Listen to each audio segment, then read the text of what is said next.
मैं जब से ये सेवाएं शुरू की, हुबली में एयरपोर्ट नहीं था तभी, मुझे बैंगलोर से आना जाना होता था।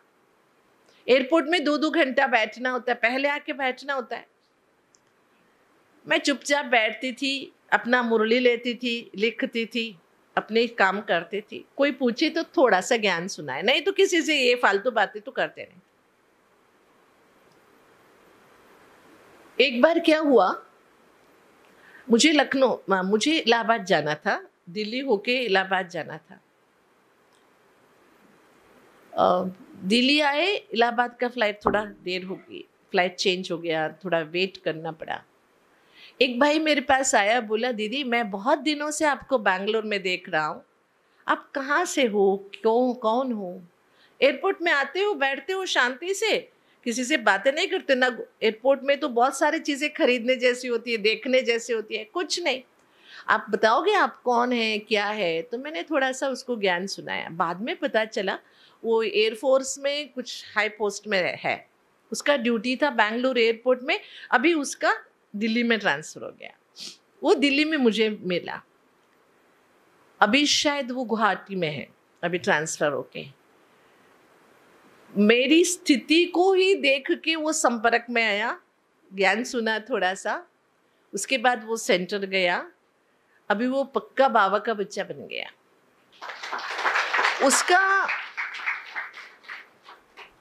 वैसे वो बुद्धिस्ट है, बुद्धिस्ट होने के कारण वो लोग भगवान में बिलीव नहीं करते, बुद्धिस्ट जो होते हैं भगवान में बिलीव नहीं करते। लेकिन वो प्रभावित कैसे हुआ, बहुत बार उसने मुझे देखा एयरपोर्ट में।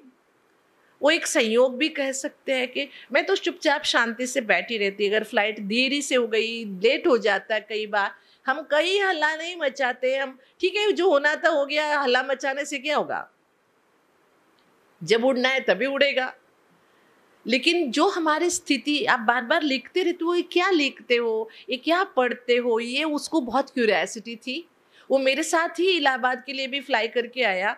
तो मुरलिया देखा, मैंने कहा ये मुरलिया आपको समझ में नहीं आएगी, मैंने थोड़ा सा उसको ज्ञान समझाया। उसके बाद वो संपर्क में आया।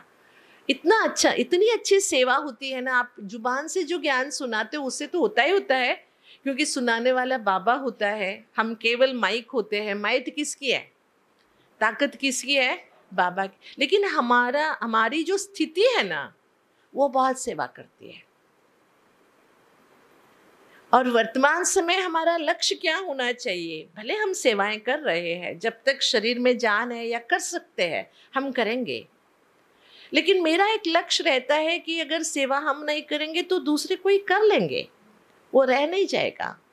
लेकिन हमारी स्थिति जो है ना, वो दूसरा नहीं बना सकता। बना सकता है क्या? हमारी जो स्थिति बनानी है, किसको बनानी है? हमें ही बनानी है, कोई दूसरा नहीं बना सकता ना। बाबा बना सकता, बाबा हमें मदद करेगा, बाबा मार्गदर्शन करेगा, बाबा सहयोग देगा, लेकिन बनाना तो हमें ही पड़ेगा। इसलिए पहला अटेंशन हमारा किस पर होना चाहिए?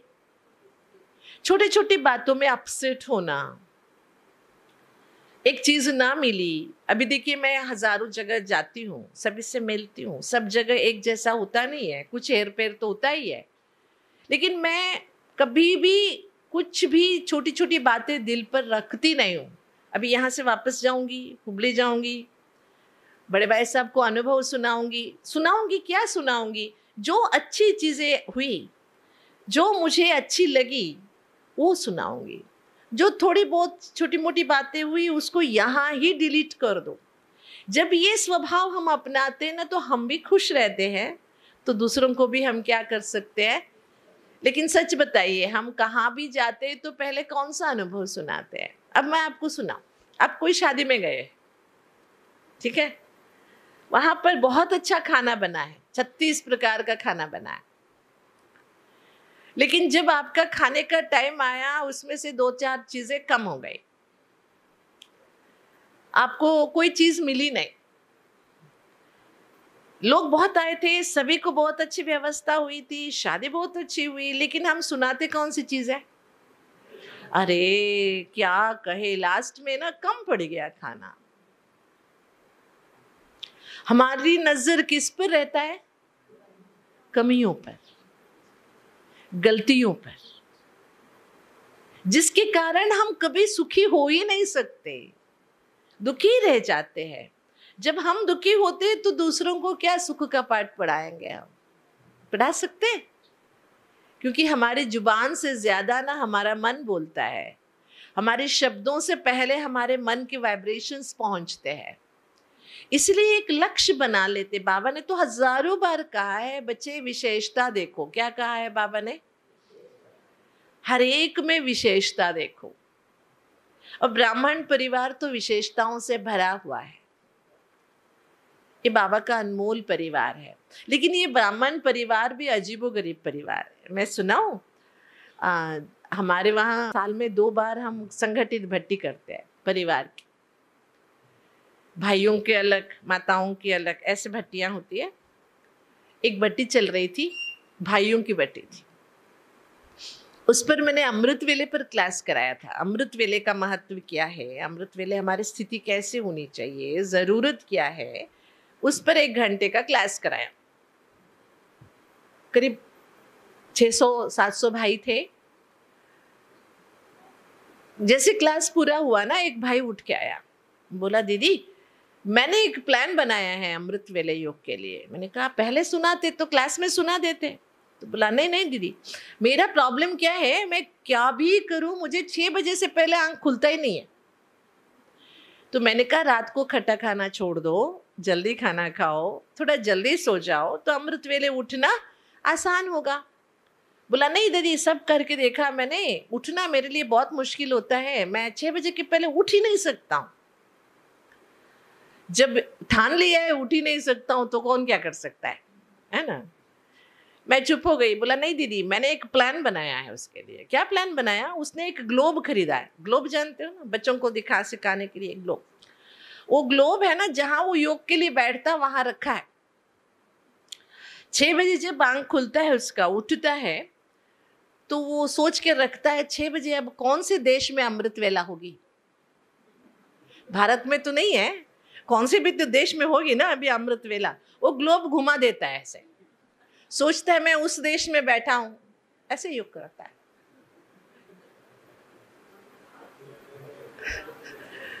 ऐसे ज्ञानी बच्चे तो संगम युग में ही मिल सकते हैं, है कि नहीं है? बताइए। इसीलिए ऐसे बच्चों को देख के बाबा ने कहा मेरे बच्चे ना मेरे से सवेरे सवेरे अमृत वेले काले कोट वाले वकील बन के आके मेरे से बहस करते हैं। ऐसे कहा है ना बाबा ने। मुझे वंडर लगा, ये ग्लोब लाने ऐसा प्लान सोचने से अच्छा था तू रात को थोड़ा जल्दी सो जाता, थोड़ा खाना कम खाता, सवेरे सवेरे ऑटोमेटिकली आंख खुलती। भूख के कारण तो खुल जाती ना, थोड़े जल्दी खाना खा के सो जाता, भूख लग जाती तो आंख खुल जाती। ऐसा कुछ प्लान बनाओ ना कि ऐसे। मैंने सोचा वैसे इतना बड़ा पढ़ा लिखा आदमी भी नहीं था, लेकिन प्लान देखो कैसा बनाया था। ऐसे बनाना चाहिए नहीं? हाँ? फिर मैंने कहा ये किसने कहा, कौन सी मुरली में बाबा ने कहा है ऐसे? तो कहता है दीदी कौन सी मुरली में बाबा ने कहा है कि भारत के अमृत वेले उठ के योग करो। कहता है बाबा ने कहा अमृत वेले योग करो, ऐसे थोड़ी कहा कि भारत के अमृत वेले उठ के योग। कौन से भी देश के अमृत वेले उठो योग। मतलब रात को भी कहीं अमृत वेला तो होता ही होगा ना, रात के 12 बजे 10 बजे भी कहीं अमृत वेला, मतलब 10 बजे उठो, ऐसे कहा है क्या बाबा ने? मतलब अपने को अलबेला बनाने के लिए, अपने को आलसी बनाने के लिए, अपनी कमियां छिपाने के लिए ब्राह्मण कैसे कैसे बहाना बना देते। इसीलिए बाबा ने कहा है दुनिया में सबसे ज्यादा अगर बहानाबाजी देखना है तो किस में देखो, क्योंकि ज्यादा ज्ञानी है ना। इसलिए बाबा कहते ज्ञान के साथ साथ क्या होना जरूरी है, योग का होना। बिना योग के केवल ज्ञानी बन जाते हैं तो ऐसे बहुत सारी चित्र विचित्र बातें सुनने को मिलती है। इसलिए संगम युग में हाँ, थोड़ा सा हल्के से खुश होना ये जरूरी है, रमणीकता जरूरी है। लेकिन रमणीकता ही हो जाए और हम पुरुषार्थ के बारे में कभी सीरियस ही ना बने तो हमारे हिस्से का पुरुषार्थ कौन करेगा? करेगा कोई? करेगा? आपके हिस्से का काम कोई दूसरा कर लेगा। ऐसे नहीं सोचना कि आपको कोई सेवा का चांस मिला है, आप सोच के देरी से आओ मेरे हिस्से का कोई दूसरा कर लेगा, ऐसे नहीं होता है। इसलिए वर्तमान समय हमारा लक्ष्य होना चाहिए कि हम सभी को वापस घर जाना है ना। उसके लिए पता नहीं, ऐसे नहीं सोचना मैं बूढ़ा होके बुजुर्ग होके शरीर छोड़ के जाऊंगा, या जब संगम युग का अंत होगा तब तक हम जिएंगे या नहीं पक्का पता नहीं है। लेकिन जब तक इस शरीर में है, शरीर से जाते वक्त हमें क्या लेके जाना है और जीना कैसे है। दुनिया में जाने के बारे में कोई सोचता नहीं है, केवल जीने के बारे में सोचते हैं लोग। लेकिन बाबा हमें जीना भी सिखाता है और जाना भी सिखाता है। जीने के साथ साथ जाने के लिए क्या चाहिए, क्या लेके जाना है हमें, कैसे हमारी स्थिति को हमें बनाए रखना है। ये संगम युग की विशेषता है कि हम अपने स्थिति के ऊपर अटेंशन दें। इसके लिए चिंता न करें, लेकिन स्थिति को शक्तिशाली बनाने के लिए, मतलब मैं तो बहुत ऊंची ऊंची बातें नहीं सोचती हूँ। मैं कभी फरिश्ता, कर्मातीत, इनके बारे में नहीं सोचती हूँ। मैं पहले कदम के बारे में ज़्यादा सोचती हूँ।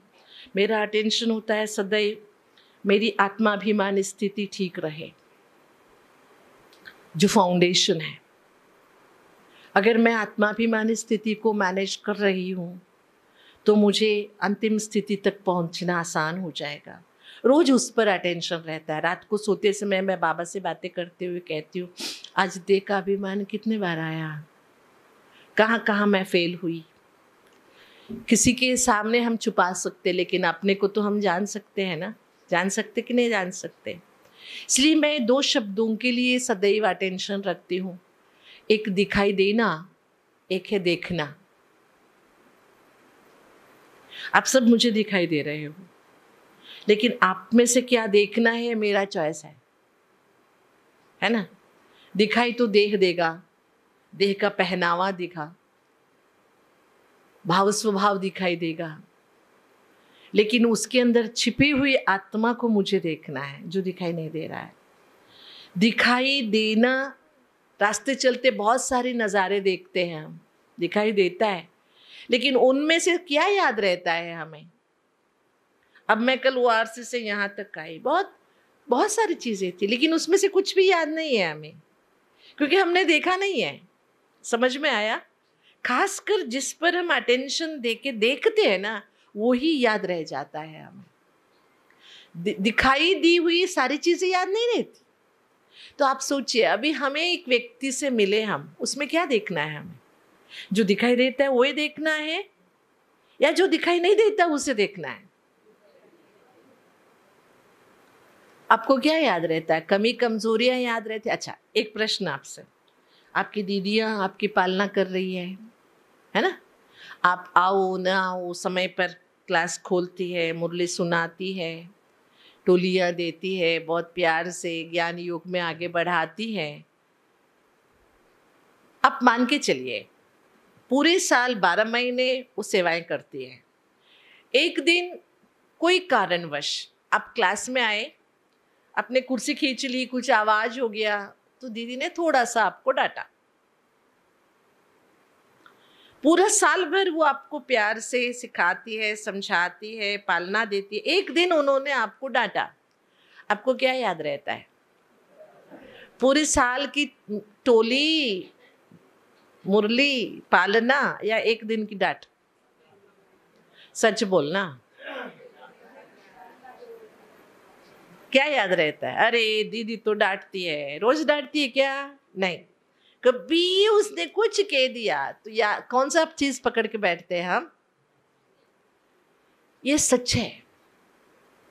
पूरी अच्छाई को भूल जाते। केवल दीदी की बात मैं नहीं कर रही हूँ, घर में भी ऐसे होता है आजकल। आप बच्चों को जिंदगी भर बच्चों की पालना करते हो, एक दिन क्या आपने बच्चों को डांट दिया, बच्चे क्या करते? अरे ये पापा तो बेकार है, ऐसी बातें करते हैं। दुनिया की सोच और बाबा के बच्चों का भी सोच ऐसे ही चलता है। हम एक कमजोरी को ही पकड़ लेते, बहुत सारी अच्छाई को छोड़ देते, जिसके कारण से हम आगे नहीं बढ़ पाते। हम भटक जाते हैं। बाबा ने तो हमें कहा है हर एक में क्या देखना है, हमें क्या देखना है, विशेषताएं देखनी है। बाबा ने कहा विशेषता देखने का चश्मा पहन के रखो, लेकिन हमने कौन सा चश्मा पहन रखा है, कौन सा? हम ढूंढते रहते हैं। आदत है, दुनिया की आदत है ये कमियां देखना। वो एक बहुत छोटी सी घटना सुनाते हैं, हम कैसे कमियों को पकड़ के रखते हैं। आपने सभी ने ये एग्जाम्पल सुना ही होगा। एक इंग्लैंड का प्राइम मिनिस्टर था, चर्चिल, नाम सुना होगा, पुराने जमाने का प्राइम मिनिस्टर था चर्चिल। वो एक बार ना इंग्लैंड की रानी से मिलने जा रहा था, उनके साथ उसका पीए जा रहा था। वो पीए की ना जो सॉक्स है, जुराब, वो बहुत बदबू मार रही थी। तो रानी से मिलने जाते तो प्रोटोकॉल होता है, ऐसे नहीं जा सकते। तो चर्चिल ने कहा ऐसी गंदगी बदबू वाली जुराब पहन के तुम नहीं जा सकते हो, आज का अपॉइंटमेंट कैंसिल करते, कल जाते। तुम अच्छा फ्रेश सॉक्स पहन के आ जाना। फिर दूसरे दिन दोनों जा रहे थे, फिर वो बदबू मार रहा था। फिर चर्चिल ने पूछा क्यों, कल कहा था, फिर भी तू सॉक्स बदल के नहीं आया? तो वो असिस्टेंट बोलता है नहीं साहब बदल के आया हूँ, देखिए नया पहन के आया हूँ। फिर क्यों बदबू मार रहा है? तो कहता है आपको विश्वास हो ना हो इसीलिए वो जो कल वाला जुराब है ना वो जॉब में रख के आया हूँ दिखाने के लिए। ये हिस्ट्री का एक बहुत बड़ा उदाहरण है। हम अपने साथ क्या लेके घूमते हैं? पुरानी बातें जो छोड़ना चाहिए, जो रखना नहीं चाहिए, वही पकड़ के चलते हैं। ऐसे हुआ था कभी, तो उसी में लटके रहते हैं, अटके रहते हैं, जिसके कारण से हम आगे नहीं बढ़ पाते। तो क्या लक्ष्य रखेंगे? अगर घर जाना है तो हमें क्या करना पड़ेगा? एक तो कमी देखना बंद करना है। अगर देख भी लिया, दिख जाता है, ऐसे नहीं कि हम खास देखते, दिख जाता है, तो वहीं का वहीं उसे किनारा कर दो और कल की बातें पकड़ के नहीं बैठो। दुनिया वालों को हम सुना देते हैं, अरे छोड़ो तो छूटो, बहुत लंबे लंबे ज्ञान हम बोल देते, लेकिन ज्ञान बोलना और ज्ञान के अनुसार चलना दोनों अलग चीजें हैं। हिंदी की ये दो बातें मुझे बहुत अच्छी लगती है, जानना और समझना। हम जानते बहुत कुछ है लेकिन समझते बहुत कम है। समझ में आया? बाबा ने ये पूछा है कई बार, बाबा ने समझा है ना, बाबा ने ये कभी नहीं पूछा जाना, बाबा ने कहा है कभी समझा। हम जानते सब कुछ है क्योंकि हम देवी आत्मा है, हम देवता आत्मा है, संस्कार है हमारे में। हम जानते बहुत अच्छी तरह से लेकिन समझते नहीं है। समझ वो होता है जो अंदर से मान ले, वित्त धारणा जो प्रैक्टिकल के में कर सकते, उसी को समझ कहते। इसीलिए बोलते सोच समझ कर बोलो, सोच जान कर बोलो कोई नहीं कहता, सोच कर और समझ कर बोलो। कितनी अच्छी बातें हैं। इसलिए बाबा के इस ईश्वरीय जीवन में हम सभी बाबा के स्टूडेंट्स हैं। क्या है? माताएं मानती है आप सभी विद्यार्थी है छात्रा है आप सभी, पक्का? बूढ़ी बूढ़ी माताएं सभी पक्का स्टूडेंट्स है। और हम स्टूडेंट्स के लिए दो सिलेबस है यहाँ पर, इस पाठशाला में, इस यूनिवर्सिटी में दो सिलेबस है। एक है साकार मुरली, एक है अव्यक्त मुरली।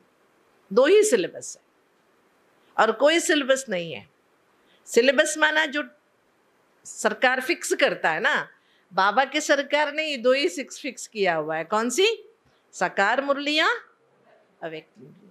उसके बाद जो भी बुक्स है, जिनकी भी क्लासेस है, वो सब एक्स्ट्रा है, लेकिन ओरिजिनल क्या है हमारे? साकार मुरलियां और अव्यक्त मुरलियां। इसको जितना हम अच्छी तरह से समझने का अभ्यास करेंगे, प्रयास करेंगे, कोशिश करेंगे, और वो मुरलियां ही हमें मुरलीधर के नजदीक ले जाएगी। इनकी उनकी सबकी बातों में हमें नहीं आना है, किसकी भी बात अगर मुरली की तरफ ले जा रही है तो हमें उस राह पर चलना। एक भाई था हमारे क्लास में, बहुत पहले, मैंने कहा ना मैं 15-16 में आ गई थी, आंध्र प्रदेश में सेवा करती थी। उन दिनों मुझे आंध्र प्रदेश की भाषा नहीं आती थी, तेलुगु भाषा। वहाँ मैं 18 साल की थी। मेरे क्लास में आने वाले सब 80 साल के थे, ज़्यादातर 75 और 80 साल के स्टूडेंट्स, बड़े बड़े बुजुर्ग, सेठ, बड़े बड़े अमीर लोग थे। मैं छोटी सी, मैं मुरली पढ़ती थी तो कहती दीदी धीरे, दीदी धीरे। ठीक है, धीरे धीरे धीरे मुरली सुनाती थी, झुटका जाता था, मुझे इतना धीरे सुनाना पड़ता था, फिर भी सुनाती थी। वो भाई सामने बैठता था, एक भाई लिखता था, एक शब्द भी नहीं छोड़ता, लिखता लिखता लिखता। मुझे बहुत अच्छा लगता था, पूरा लिख रहा। उन दिनों मुरलियाँ प्रिंटेड सब नहीं मिलती थी ना, मोबाइल तो था ही नहीं, प्रिंटेड भी नहीं मिलता था। एक साइक्लोस्टॉल मुरली आती थी, वो भी मधुबन में मुरली चलने के 1 महीने बाद। वो मुरलियों के लिए भाग भाग के सब आते थे, तो मैं पढ़ पढ़ के सुनाती थी।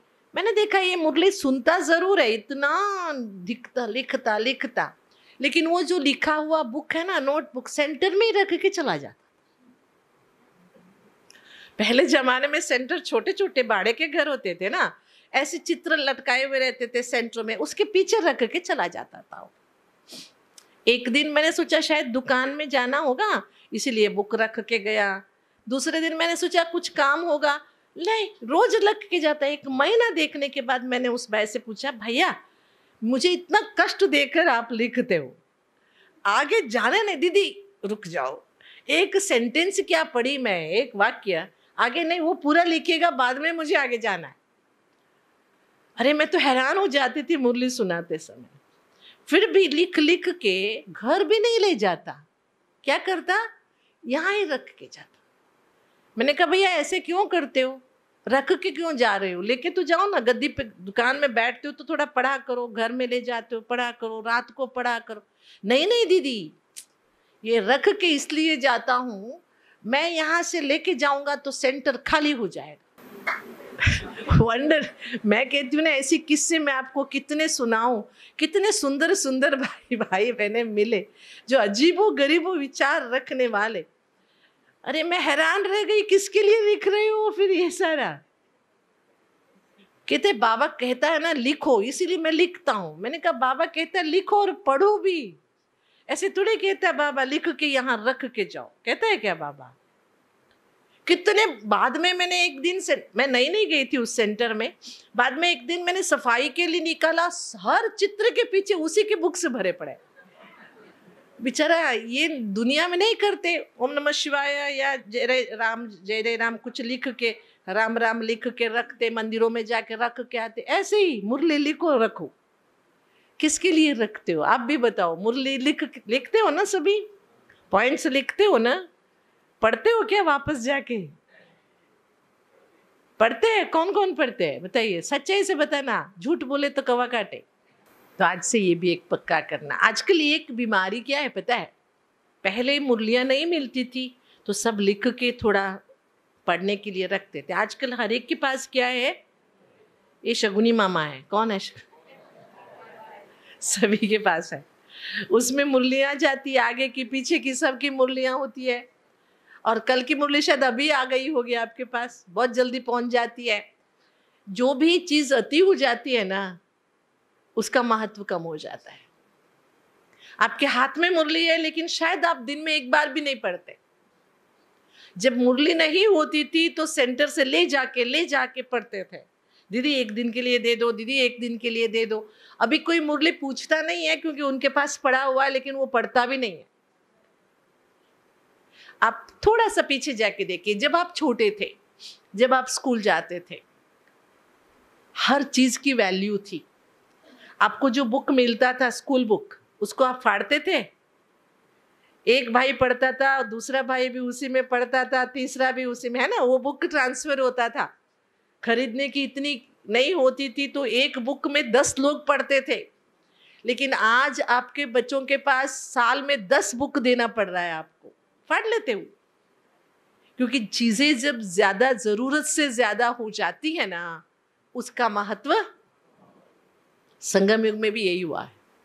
हर घर में मुरली पहुंच गई, अच्छी बात है, हर हाथ में मुरली पहुंच गई, लेकिन क्या हम इतनी मुरली की महत्व रखते हैं? दीदी हम पढ़ लेते हैं, दीदी हमारे पास मुरली है, सच में पढ़ते हैं? या जो क्लास में हम अटेंशन से सुनते थे वो इफेक्ट हमारे अंदर आ रहा है? सच में अभी तो अच्छा होना चाहिए। मुरली हाथ में है तो उसे 10 बार पढ़ो। दादी जानकी कहती थी, जब हम दादी जानकी से मिलने जाते थे बाहर मुरली रखी रहती थी, हंसा बहन कहती थी मुरली याद है क्या आज की? नहीं तो पढ़ के जाओ, दादी मुरली पूछेगी। अगर आप नई पॉइंट सुनाओगे तो दादी क्या करती थी, पूछती थी आज की मुरली में क्या था वीणा, नहीं सुनाई तो दादी मुरली पढ़ना शुरू कर देती थी, सच में। और दादी को बार बार पढ़ने से थोड़ा तकलीफ भी होता था ना, इसीलिए हंसा बहन कहती थी बाहर पढ़ के जाओ, अगर आपको याद नहीं है तो 1-2 पॉइंट्स याद करके जाओ ताकि दादी पूछे तो आप बता सको, ताकि दादी को इतना दादी मुरली पर अटेंशन देती थी। तो संगम युग एक बहुत सुंदर युग है जहाँ पर हम पूरे कल्प की थकान उतार लेते हैं और अगले कल्प के लिए फिर तैयार हो जाते हैं। 84 जन्मों की जो थकान है, भक्ति में सोचते थे कब खत्म होगा, कब हम इस बंधन से छूट जाएंगे, एकदम मुक्त होके मोक्ष को प्राप्त करेंगे। लेकिन जैसे बाबा को पाया, बाबा के हाथ पकड़े, तो बाद में बाबा ने ये तो समझाया कोई छूट नहीं सकता इस चक्र से। हमने स्वीकार भी किया, साथ में बाबा की ज्ञान योग ने हमारे अंदर की पूरी थकान दूर कर दी। और जन्मों की जो हमारी भटकन थी, जिसके लिए हम ढूंढते थे, है ना, ऐसा अनुभव हुआ कि पाना था हमें जिसको हमने पा लिया। ऐसे महसूस करते हैं सभी, या अभी कुछ पाना बाकी है? कौन कौन सोचते कि जो पाना था वो पा लिया?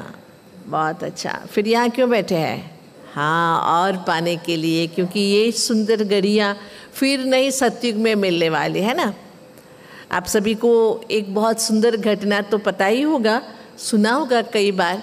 मुझे याद है दिल्ली में रेड फोर्ट, लाल किले के ग्राउंड में एक बहुत बड़ा कॉन्फ्रेंस हुआ था। मैं समझती हूँ 81 होगा, 81 में हम सभी वहाँ पहुँचे थे। उन दिनों का वो बहुत बड़ा मेला था। फिर वहाँ की कॉन्फ्रेंस के बाद हम कुछ लोग मधुबन में बाबा से मिलने गए थे। तब ओम शांति भवन भी नहीं बना था। पांडव भवन में जो मेडिटेशन हॉल है वही बड़ा हॉल था जिसमें 600 लोग ही बैठ सकते थे, लेकिन हम 1200 लोग पहुंच गए थे बाबा से मिलने उस समय। तो बाबा आंगन में आए थे। आप जब पांडव भवन का सभी गए हैं ना, पांडव भवन सभी गए हैं। पांडव भवन में जो आंगन है सामने ऐसे है ना, वहाँ खुले में बाबा आए थे, अव्यक्त बाबा खुले में बाबा आए थे। बाबा ने मुरली सुनाई। मुरली सुनाने के बाद उन दिनों क्या होता था, बाबा रोज मिलते थे ना, पार्टी से मिलते थे, व्यक्तिगत मिलते थे, रात भर मिलते थे बाबा। तो बाबा फॉरेनर्स से मिल रहे थे। ऑस्ट्रेलिया की पार्टी थी जितना मुझे याद है। लेकिन जब से मैं अव्यक्त बाबा से मिली हूँ, जब अव्यक्त बाबा से मिलते थे, एक बार हम जाते थे, कम से कम 3 बार बाबा आते थे। तो तीनों बार शाम को बैठ गए तो जब तक बाबा गुड बाय नहीं कहता तब तक हम बैठे रहते थे। उस दिन खाना पाना कुछ नहीं, बाबा के सामने बैठे रहना, क्योंकि बाबा को निहारना बहुत अच्छा लगता था। रात भर बैठती थी दादी बाबा के रथ बन के, लेकिन कितनी फ्रेश रहती थी। उस दिन क्या हुआ पता है, ऑस्ट्रेलिया के 8-10 भाई बहने थे, बाबा से मिल रहे थे।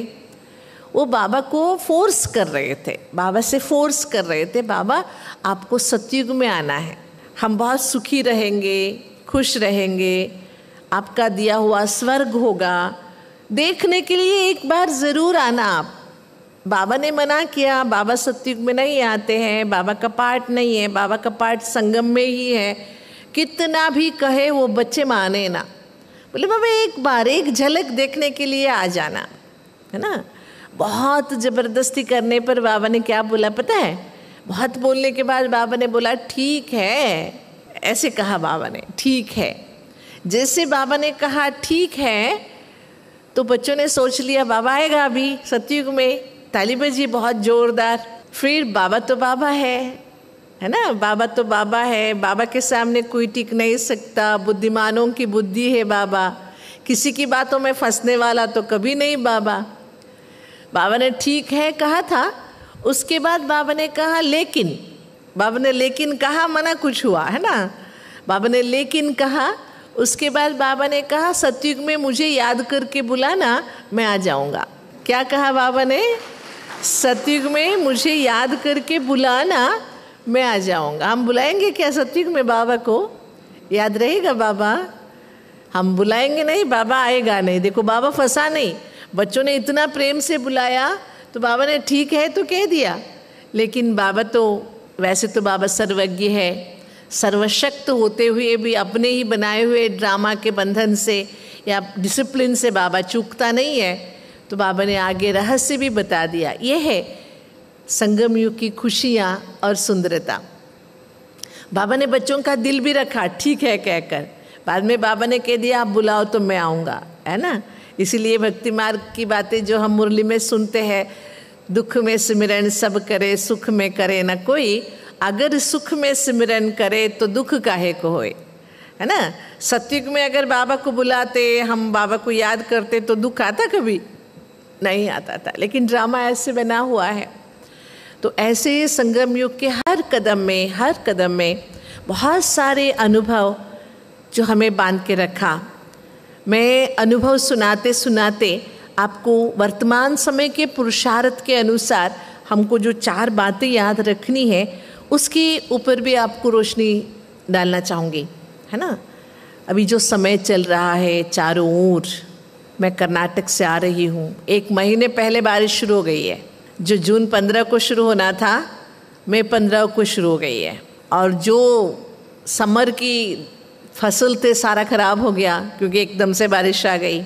और इतना नुकसान कर रहा है ना, इतना नुकसान कर रहा है, आप सोचेंगे नहीं कितने मकान गिर गए। इतनी ज़ोरदार बारिश आ रही है और पहाड़ियाँ धंस रही है, बहुत सारी समस्याएं। प्रकृति अपना छोटा रूप दिखाना शुरू कर दिए। बोल रहे इस बार का बारिश और भी नुकसान करेगा, पता नहीं क्या होने वाला है। एक तरफ ये बात है, एक तरफ आपको पता है जब हम अभी मधुबन में थे उस दिन भी अनाउंस हुआ ब्लैकआउट होना है, फिर से युद्ध की तैयारियां चालू है, मतलब रुका नहीं है अभी युद्ध। 4 स्टेट में ब्लैकआउट किया गया, फिर से चेक मतलब मॉक ड्रिल हो गया फिर से। मतलब एक तरफ युद्ध भी होने वाला है, एक तरफ प्रकृति, एक तरफ कोरोना फिर से एंटर कर रहा है, एक तरफ चारों ओर से जो समस्याएं हैं। तो ऐसे परिस्थिति में हम बच्चों को अपनी स्थिति के ऊपर ध्यान देना बहुत ज़रूरी है।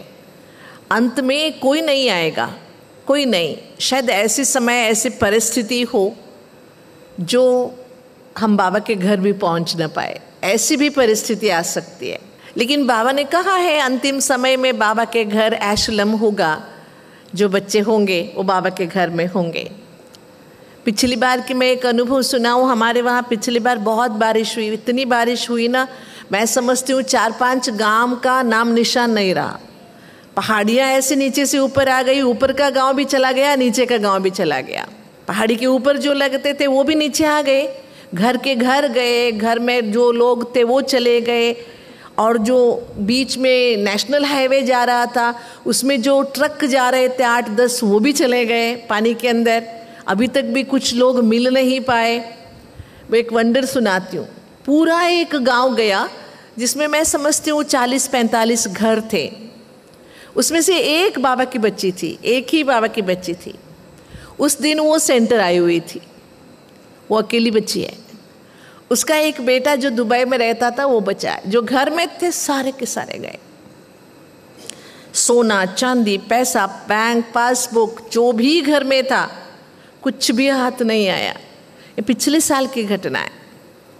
ये ऐसी परिस्थिति में अगर हम अपना स्थिति बनाए रखना चाहते हैं तो बाबा की अव्यक्त मुरली में बाबा ने 4 बातें बताई है जो बहुत ज़रूरी है। वो क्या है? पहली बात बाबा ने कहा है हमें अपने स्वभाव के ऊपर ध्यान देना है। किस पर ध्यान देना है? स्वभाव। हम कहते हैं ये मेरा स्वभाव है, ये मेरा नेचर है, मेरी ये है, लेकिन हमें अपने स्वभाव को बाबा के स्वभाव जैसे बनाना है। अपने देहधारी स्वभाव जो है, जन्म जन्मांतर के संस्कार से बना हुआ जो स्वभाव है, उसे बदलकर जैसे बाबा का स्वभाव है ऐसे हमें अपना स्वभाव बनाना है। अगर पुराना स्वभाव रह गया तो शायद हम बच न पाए, शायद हम तर न जाए, शायद हम कहीं फंस न जाए। इसलिए पहला अटेंशन हमारा किस पर होना चाहिए? अपने स्व के भाव पर। स्वभाव का अर्थ होता है एक नेचर, एक स्वभाव का अर्थ होता है इंटेंशन, स्व का भाव। मेरा इंटेंशन क्या होना चाहिए?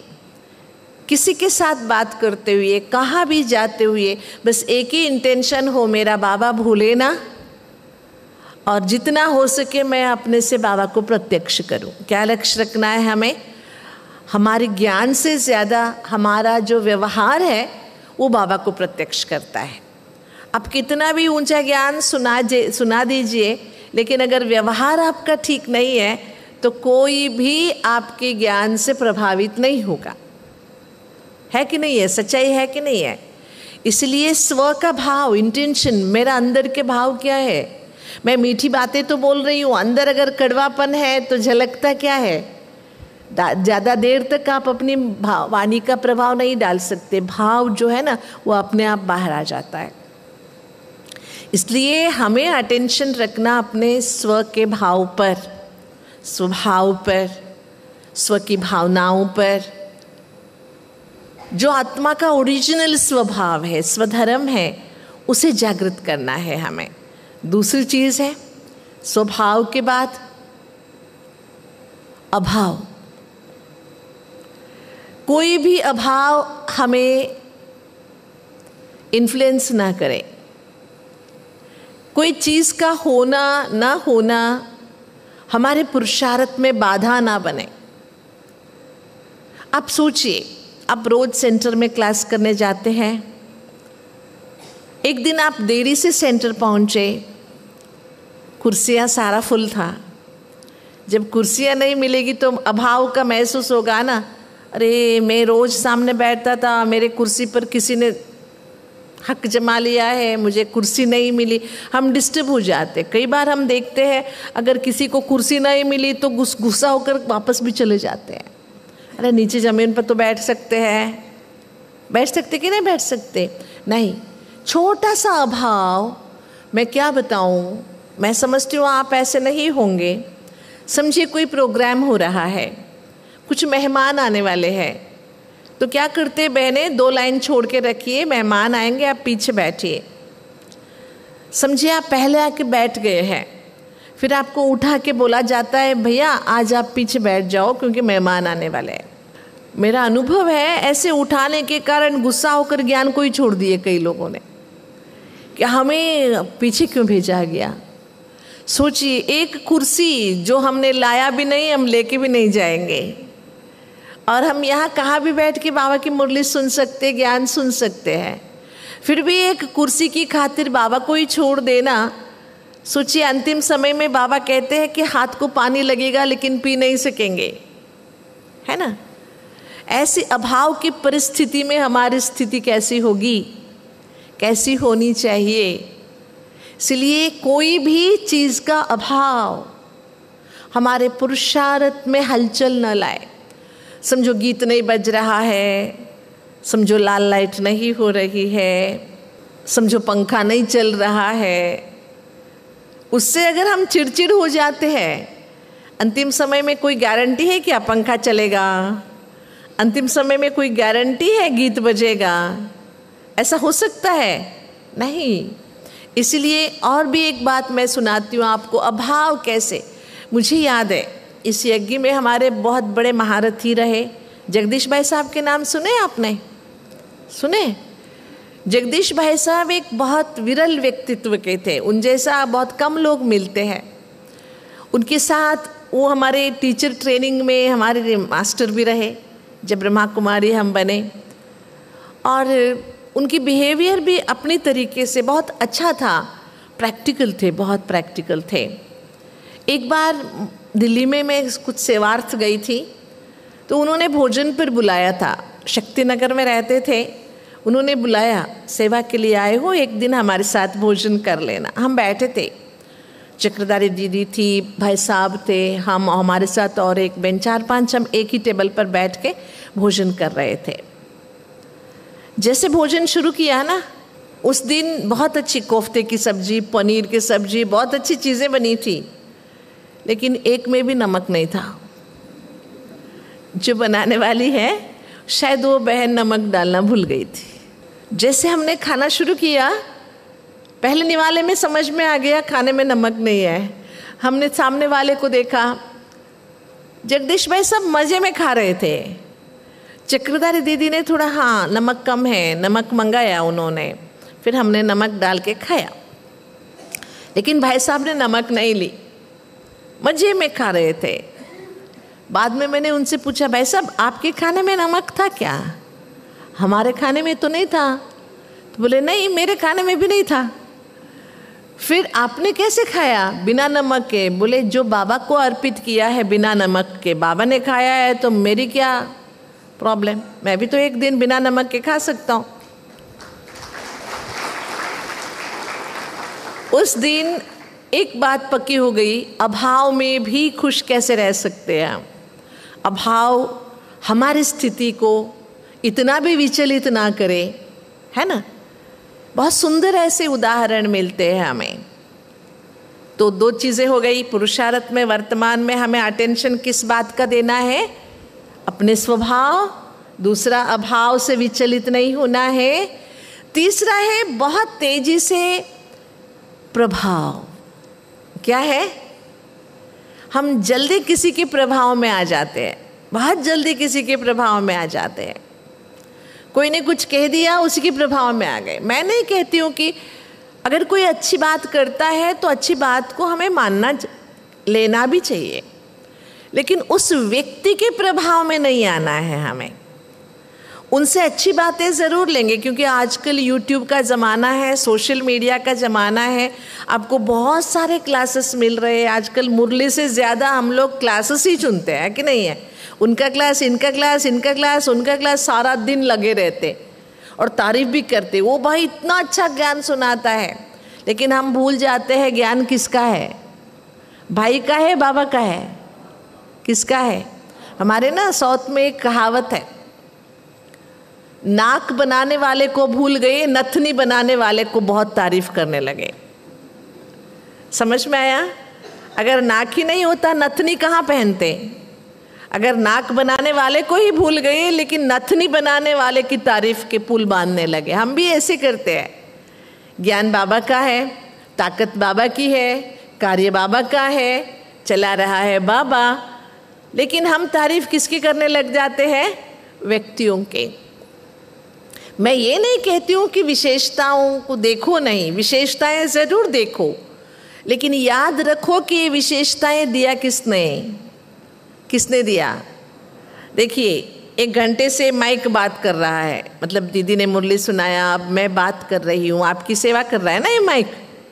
कभी ये माइक इकराता है क्या मैंने ज्ञान सुनाया? ऐसे कभी करता है? नहीं ना। तो हम भी बाबा के माइक है। माइक कौन है? ताकत किसकी है? तो हमें किसी व्यक्ति के, वस्तु के, परिस्थिति के प्रभाव में नहीं आना है। हमें प्रभावित होना है एक बाबा से। याद रखिए, आप किसी की क्लास के बहुत प्रभावित है, कल को अगर वो ज्ञान छोड़ के चला गया, जो बहुत प्रभावशाली क्लास करा रहा था, उनके पीछे आप भी क्या हो जाएंगे? रफू चक्कर, है कि नहीं? इसीलिए तीसरी कौन सी बात याद रखना है हमें? प्रभाव में नहीं आना है, एक के ही प्रभाव में रहना है। सबसे विशेषताएं लेनी ज़रूर है, लेकिन प्रभावित एक बाप से ही होना है। चौथी बात है, ये मेरी अपनी बात नहीं है, बाबा की अव्यक्त मुरली है, जिससे मैंने ये पॉइंट सब सीखा है, आपने भी पढ़ा होगा, है ना। चौथी बात बाबा ने कहा है दबाव। क्या है? दबाव, संस्कारों के दबाव। ज़्यादा से ज़्यादा दबाव रहता है हमारा अपना पुराना संस्कार, जो हमें दबाता रहता है हम उसके दबाव में आ भी जाते हैं। बाद में कहते क्या करें, मेरा संस्कार ही ऐसा है ना। इसीलिए किसी के दबाव में, न संस्कारों के, न स्वभाव के, न व्यक्ति के, न परिस्थिति के, किसी की दबाव में नहीं आना है। तो वर्तमान को अगर पुरुषार्थ को ठीक रखना है तो 4 बातें बोल सकेंगे। कौन सी 4 बातें याद रखनी है? हाँ, स्वभाव, अभाव, प्रभाव और दबाव, इस पर अटेंशन रखना है। मैं 8वीं कक्षा में थी, तभी गीता की कंपटीशन में हिस्सा लिया था मैंने। 9वां अध्याय दिया गया था, 9वां अध्याय उस समय स्टूडेंट्स के लिए दिया गया था। उसमें एक श्लोक आता है, यान्ति देवव्रता देवान् पितॄन् यान्ति पितृव्रताः भूतानि यान्ति भूतेज्या यान्ति मध्या जिनोपि माम। ये श्लोक है। इसका मतलब क्या है? जो जिसको पूजता है वो उसके पास चला जाता है। पितरों को पूजने वाले पितरों के पास जाते, पितृ जानते हैं ना, जो हमारे पूर्वज हैं। भूतों को पूजने वाले भूतों के पास, मुझे पूजने वाले मेरे पास, देवताओं को पूजने वाले देवताओं के पास, ऐसे अर्थ है। जब मैंने वो श्लोक पढ़ा तो मेरे मन में प्रश्न आया, ये जो सुना रहा है ये ना भूत है, ना देवता है, ना मनुष्य है, तो ये कौन है फिर? ये कह रहा है मुझे पूजने वाले मेरे पास आते, इसका मतलब वो ना देवता है, ना भूत है, ना मनुष्य है, तो कौन है वो? मैंने अपने संस्कृत टीचर से पूछा, घर में बड़ों से पूछा, सभी ने मेरा मुंह बंद कर दिया। जितना कहा है उतना सुन, ज़्यादा अक्ल मत लड़ा। किसी ने नहीं बताया। फिर मुझे प्राइज़ मिला। प्राइज़ देने के लिए जगत गुरु जी आए थे, उनसे भी मैंने पूछ लिया इसका अर्थ बताओ मुझे। उन्होंने कहा संस्कृत का कन्नड़ अर्थ बता दिया। मैंने कहा इतना तो मैं भी जानती हूँ, लेकिन सच बताइए मुझे कहने वाला कौन है ये? सभी ने मुझे डांट दिया, छोटी मुंह बड़ी बात है, चुप। किसी ने नहीं बताया। वो अंदर में ना कीड़ा घुस गया मेरा, ये कौन है कहने वाला? ये दिसंबर में हुआ था और गर्मियों की छुट्टी में मैं ननिहाल जा रही थी, नानी के वहाँ। एक नदी पार करके जाना था, उन दिनों ब्रिज नहीं था, नदी में बोट से पार करके दूसरा बस पकड़ना होता था। मैं बस पकड़ने के लिए बस स्टॉप पर बैठी थी। एक मुझे छोटा सा पर्चा मिला जिसमें लिखा हुआ था गीता के भगवान से मिलना चाहते हो तो आ जाओ फलाने पते पर। एक भाई था जो हर आधे घंटे में बस स्टॉप पर पैम्पलेट्स बंटवाता था, जो बाबा का बच्चा था। वहाँ सेंटर नहीं था। उस पते पे उस भाई का एड्रेस था। मैं वहाँ पहुँच गई। उसने मुझे इतना सारा बुक दिया। उसमें 7 दिन का कोर्स था, अव्यक्त मुरलियाँ थी, वो सब पढ़कर मैं बाबा के बच्चे बन गई। किसी ने कोर्स नहीं कराया। लेकिन मैं क्यों आपको सुना रही हूँ? हम जो सेवा करते हैं ना, छोटे से पर्चे ही सही, हम सोचते कौन पढ़ता है, लेकिन जिसका भाग्य खुलने का होगा वो तो पढ़ ही लेगा ना, और वो भाग्य हमें मिल जाएगा। इसलिए संगम युग में जो भी बाबा कहता है उस पर हमें पूरा विश्वास चाहिए। और जब मैं सेंटर में आई, मुझे सेंटर का कोई पता नहीं था कि बहनें होती है, सेंटर संभालना, बहुत कम सेंटर्स थे। मैं आ गई 10वीं के बाद, मैं भाग के बाबा के घर आ गई, घर में बिना बोले। मुझे सेंटर में रहना है, पढ़ाई करना था मुझे, लेकिन नौकरी नहीं करनी थी। यहाँ आने के बाद मुझे पता चला ऐसे सेंटर चलाना होता है, भाई बहनों चलाना होता है। और ये मुझे तो लगा कि मैं यहाँ मस्जिद में आई थी नमाज पढ़ने और मस्जिद मेरे सिर पे गिर गया। मुझे पता नहीं था ये सब चलाना होता है ना। अभी मैं आपको हंसी की बात सुनाती हूँ। हम लोग ऐसे आए जैसे कि मैंने क्या सोचा, हर जन्म हम किसी न किसी के काम आते। कभी माँ बाप के काम आ जाते, है ना, कभी भाई बहनों के काम आ जाते, कभी पति पत्नी के काम आ जाते, कभी अपने बच्चों के काम आ जाते। लेकिन मैंने सोचा ये जीवन है ना, मैं पूरा भगवान के काम आऊँगी और किसी की नहीं, ये सोच के मैं आई। लेकिन आजकल जो बहनें आ रही है ना, वो ऐसे नहीं सोच के आ रही है। मैं नीचे बैठी थी तो एक बहन ने कहा वो अनुभव आपको सुनाऊं। कुछ दिनों पहले हमारे पास एक कन्या आई, बैग सब लेके आई। उसको संस्था का कुछ भी पता नहीं था, लेकिन उसको ब्रह्मा कुमारी बनना था। मैंने पूछा ज्ञान के बिना तो ब्रह्मा कुमारी कैसे बनेगी? ज्ञान ही नहीं है, क्यों बन रही है ब्रह्मा कुमारी? कारण तो चाहिए ना। हमको बाबा मिला है, हम सोचते जीवन भगवान की सेवा में हम सफल करें, तेरे को ज्ञान ही नहीं है तो ब्रह्मा कुमारी क्यों बनेगी? तो कहती दीदी मेरी शादी तय हो गई है, जिस घर में शादी करके दे रहे हैं ना, 4-4 देवर है, सास ससुर है, वो कौन सब झेलेगा? यहाँ आएगी तो ना देवर है, ना जेठ है, ना सास ससुर है, आराम से रह सकते हैं, इसीलिए आई हूँ। फिर मैंने उसको क्या कहा पता है? मैंने कहा तू शादी करके जाएगी तो 2-4 देवर मिलेंगे, एक सास ससुर मिलेंगे, लेकिन यहाँ ब्रह्मा कुमारी बनेंगी ना, जितने भी क्लास में आने वाले हैं सब तेरे सास ससुर है। सच है कि नहीं है बताइए मुझे, है कि नहीं है? जो 5 रुपया दे सेवा करने वाला होगा वो भी बहन जी को इतना ही उठक बैठक कराएगा, जो 5000 सेवा करने वाला होगा वो भी इतना ही उठक बैठक कराएगा बहन जी का। सभी को संभालना होता है यहाँ, ये बड़ा परिवार है। ऐसे अगर सोच के हम आते हैं कि वहाँ की झंझट से छूट जाएंगे तो कभी यहाँ भी कोई है ना, ये भी तो बड़ा परिवार है, यहाँ भी तो संभालना है। इसलिए हमें लक्ष्य क्लियर होना चाहिए, हम आए क्यों हैं यहाँ? किसी से छुटकारा पाने आए हैं या खुद को कुछ बनाने आए हैं? क्यों आए हैं? है ना, लक्ष्य क्लियर है तब हम खुशी से रह सकते। हमें अपने जीवन को भगवान की सेवा में सफल करना है, भगवान के काम आना है। व्यक्तियों के काम आए कोई फायदा नहीं हुआ, कितना भी करो कोई व्यक्ति सुखी नहीं होता, संतुष्ट नहीं होता है। लेकिन भगवान को छोटा सा भी सहायता दे दो ना, इतना खुश होता है और इतना मदद करता है, बात मत पूछो। आप व्यक्तियों को कभी खुश नहीं कर सकते, लेकिन बाबा को बहुत जल्दी खुश कर सकते हैं, इसीलिए उसको भोलानाथ कहते हैं। और इतना बाबा खुश भी होता है और आगे सेवा करने के लिए ताकत भी दे देता है बाबा।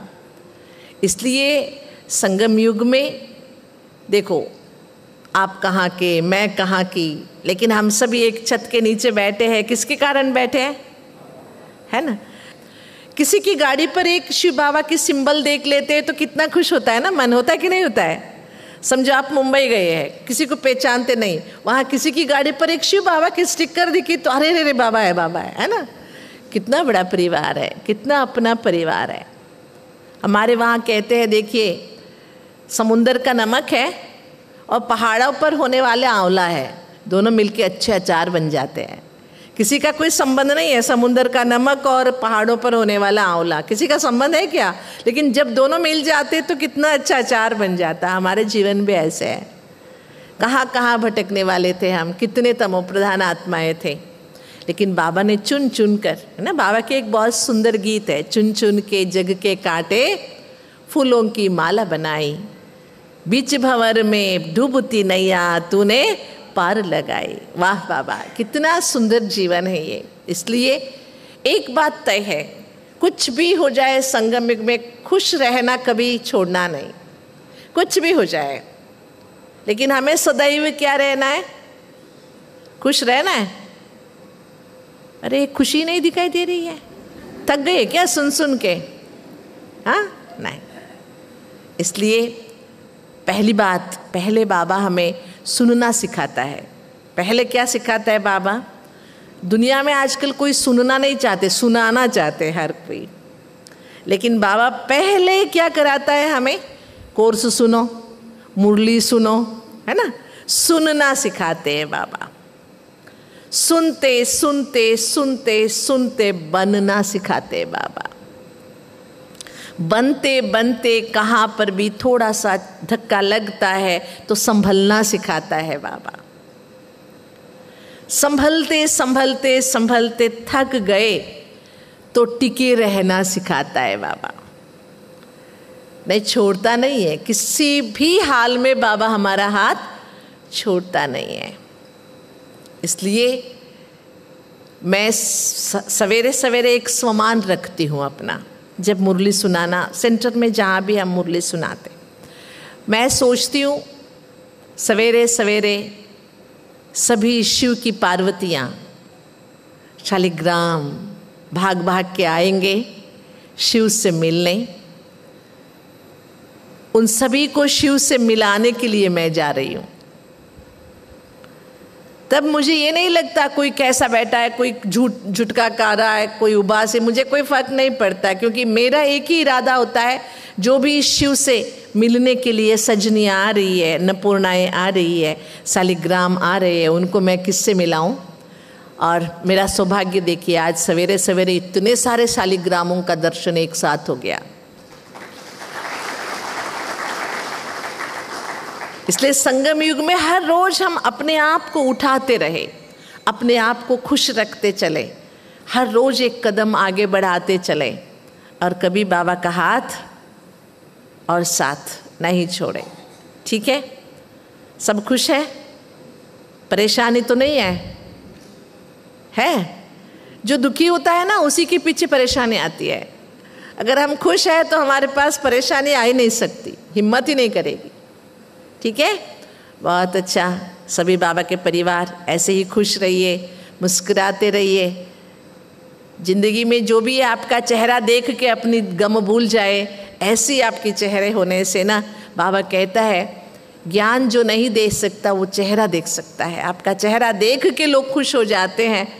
और आप याद रखिए, कई लोग आपके आसपास के ज्ञान में नहीं चलते होंगे, नहीं आते होंगे, लेकिन वो आपको रोज देखते हैं। एक दिन आप क्लास में नहीं जाएंगे तो पहला बंदा होगा पूछेगा आज क्यों नहीं गए। समझ में आया? अगर आप देरी से जा रहे हैं तो अरे आप आजकल देरी से जा रहे हैं, मतलब आपको वाच करने वाले बहुत सारे पुलिस हैं दुनिया में, जो आपके हर कदम को देखते रहते हैं। मतलब आप इतनी कीमती हो, आप इतने विशेष आत्माएं हो, जो आपके हर चलन को देखा जाता है, हर चलन को ऑब्जर्व किया जाता है। तो कैसे रहना चाहिए हमें, है ना? क्योंकि हमें देख कर चलने वाले बहुत है दुनिया में। ठीक है, ओम शांति।